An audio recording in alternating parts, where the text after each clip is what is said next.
So I did no-field trios for the entire month of January. What was the whole experience like? What were some things I improved at? What were some of the things I wish I could have focused on better? I will let all of you guys know that in this video. But first, make sure you hit that like button if you want a muscle mommy to let you caress her abs while you peacefully lay in her lap. What up, Birches? Welcome to another video. It's your boy, Down Badster here to talk to you about my no-field trio experience and what I think you can take away from it. I no-field trioed for at least an hour every single day for the month of January. I tried to do 2 hours, but after the first few, I just couldn't do it anymore. It's too taxing on the mental health. So I used no-field trios as a warm-up for me before I played some ranked. To start off, let's talk about the overall general experience that you're gonna have when you no-field trio for an entire month. Now, you're most likely going to have a very similar experience to me because I'm like more or less a decently average player. Maybe a little bit better than average. I did solo queue to Masters.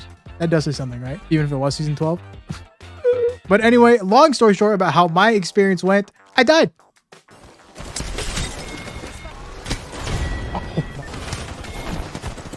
How are you alive? Oh, what the? I'm dead. No.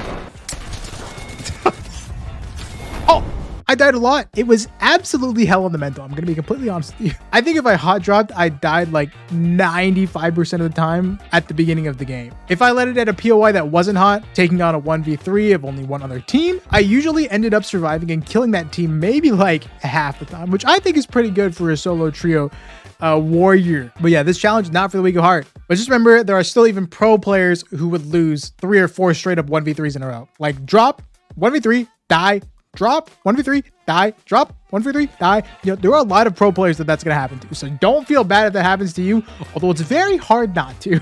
Generally speaking, going into this experience, I ended up expecting too much of myself. You know, I said I'm a decent player, but I think I'm a genuinely like pretty good player. I felt like really bad about myself when I couldn't handle every single 1v3 thrown at me, which are like very unrealistic expectations. So don't do that. Don't be like me. That was a mistake that I made. Just be realistic and play smart. Throughout this entire experience, each time you take a 1v3, it's really all about isolating each member on that team into 3 separate 1v1s. That's the basic formula you, me, and everybody else who does this is going to go for. If you want to check out a video breakdown of Imperial Hal 1v3 teams, you can check that down in the description below. I'll link it there. The basic formula of taking 1v3s goes as follows. Isolate an enemy, win your 1v1, finish the kill, shield swap, isolate the next guy, win, finish, shield swap, and then go ahead and finish the third guy. Now, this is easier said than done, of course, but this is the formula that I followed throughout the entire month of January, and it's probably going to be the formula that you follow too, or you should follow if you are going to try this. Will this always be how you 1v3? Nope. Will there be times when you have to 1v2 or to even do the full 1v3 without healing? Yes, absolutely. Will you survive most of the time? Absolutely not. But if you succeed, those are some good Twitter clips, you know what I'm saying? One other thing you're gonna have to deal with a lot is something I call hand holding. This is when 2 or 3 dudes literally stick to each other like glue and play pubs completely wrong. I don't care what anybody says. Pubs are meant to be just full sent solo 1v1s, whatever it is, what it is. But when people stick to each other like glue and it's almost impossible to separate them, it's gonna suck. It's gonna suck. You're gonna deal with that a lot. A lot of people in pubs play like this, and it's just like, that's just how it is. And it's gonna get really frustrating, but you just gotta power through it. Now, what are the things that I personally think I improved on? Throughout this month-long challenge, I definitely think I improved at quickly realizing what enemies were in a vulnerable position and going after them first, assuming I was the aggressor.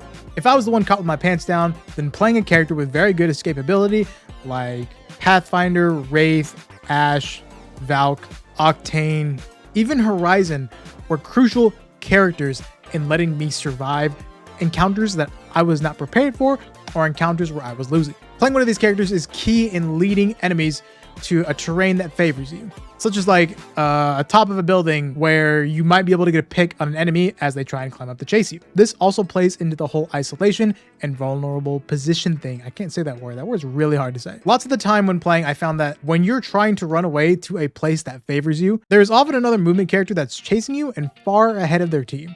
You know what far ahead of their team means? You turn around, you shit on them, and you kill them, and you swap armors, and now it's a 1v2. Another thing I improved at was kind of mentioned a bit earlier before, but it's being able to understand the types of terrain that are going to give me an advantage in a 1v3, like buildings, rooftops with high ground positions. Another thing that really improved overall was just my aim in general. When you're forced into 1v3s, you can't really afford to miss your shots, because if you miss the shot, you are going to prolong that fight and you are more likely to lose that isolation that you worked so hard to get. So hitting all of your shots is absolutely a necessity if you are going to 1v3 consistently. Long story short, don't miss.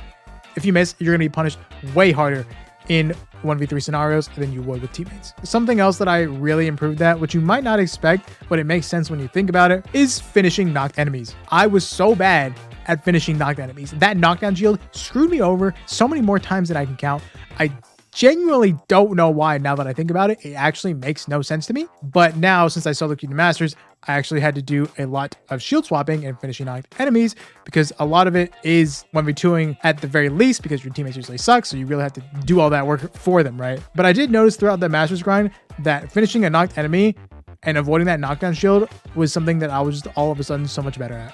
Just remember, no matter how fast the enemy turns with their mouse or joystick, their character animation takes a while to catch up, so you can easily finish them before they turn around and face you and protect themselves. All right, now where do I think I could have done better? Well, I think overall about this challenge, I think I personally went about this challenge with the overall wrong mindset. I knew the formula of how to 1v3 and just assumed my instincts would follow it, which, I mean, they did to like a certain extent, but I was not as active at trying to improve at each step in that specific formula as I should have. Basically what I mean is that when you practice, you should practice with a purpose. And I know what you're thinking, oh, but I'm playing no-field trios with a purpose to get better at no-field trios. Well, there are a lot of intricate steps that you need to improve at individually. That way, as a whole, you are better at no-field trios. You shouldn't just be playing and hoping you get better, but remember to play with a purpose. For example, remembering to shield swap after you kill somebody, right? You know, you knock somebody, shield swap, I gotta shield swap.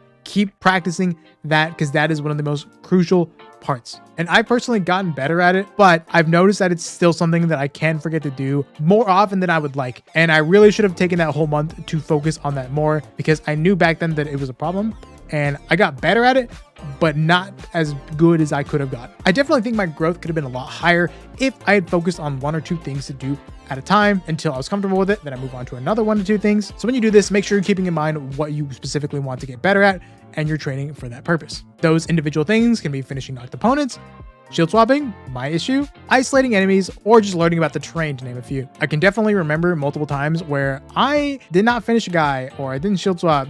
I just either finished them, popped the battery, or I didn't even finish them and I popped the battery. So that's currently my weakness and something that I want to work on more. Another thing that I did not improve at as much as I wanted to is pushing when I had an advantage or I did a lot of damage to an enemy or two. There are a bunch of times where I fried some guys and I was just too afraid to do anything, so I just let them regroup, let them heal, and I was not able to capitalize on that. So that's something that I would look back on, and that's something I would have tried to actively practice more, pushing and being more ballsy, taking a bigger risk, because that's what solo trios is throughout a lot of the time, is taking a big risk for a high reward. And yeah, I think I'm going to be doing this every January. No fill January. Doesn't sound too bad. And that's it for this video. I hope you enjoyed my insight and my own experience on no fill trioing that often, that many times for so long. I'm honestly traumatized. It's traumatizing. It is traumatizing. You will hate your life. But you know what? It's all for the purpose of getting better at the game, right? I hope you were able to learn something yourself if you do choose to opt in and practice your no-field trios, because it'll 1000% make you better at the game, and you are going to have a much easier time in ranked, especially solo queuing, if you can at the very least 1v2 consistently. If you want to see that video of Imperial Hal 1v3ing, that video will be linked down in the description, so go ahead, check that out, leave that one a like, and yeah, make sure you follow me on Twitter, all that, blah, blah, blah, and I'll see you guys later.